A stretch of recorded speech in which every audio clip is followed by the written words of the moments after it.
మామిడి చెట్లు ఉన్నాయి, లేకపోతే మామిడికాయలు మార్కెట్‌లో కూడా పుల్లటికాయలు చవకగా దొరికే రోజుల్లో వాటిని తెచ్చి మీరు చెక్కులు చెక్కేసి ఎండపెట్టేసుకోండి. ఆ ఎండిన వాటిని దాచుకొని పౌడర్ చేసేసుకొని మ్యాంగో పౌడర్ అట్లా ఉంచుకుంటే చాలు. సంవత్సరం పొడుగునా మనం స్టాక్ పెట్టుకుంటే, ఎండబెట్టుకుంటుంటే అప్పుడెప్పుడన్నా ఒకసారి, 2 సార్లు చాలు. చెడిపోకుండా ఉంటుంది. అంటే బెస్ట్ పులుపనమాట.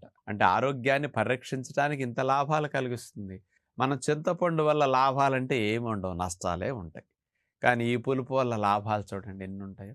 అందుకని మనం నిత్యం మన వంటల్లో ఆశ్రమంలో మ్యాంగో పౌడర్ ఎక్కువగా వాడుతూ ఉంటాం. అంటే ఇది అంత అడ్వాంటేజెస్ ఉంటాయి కాబట్టి. చింతపండేస్తే ఉప్పు ఎక్కువ పడే అవకాశం ఉంది. అసలు మామిడి పొడేస్తే ఉప్పు లేకుండా కూడా ఈజీగా తినగలిగేంత గొప్ప బెనిఫిట్.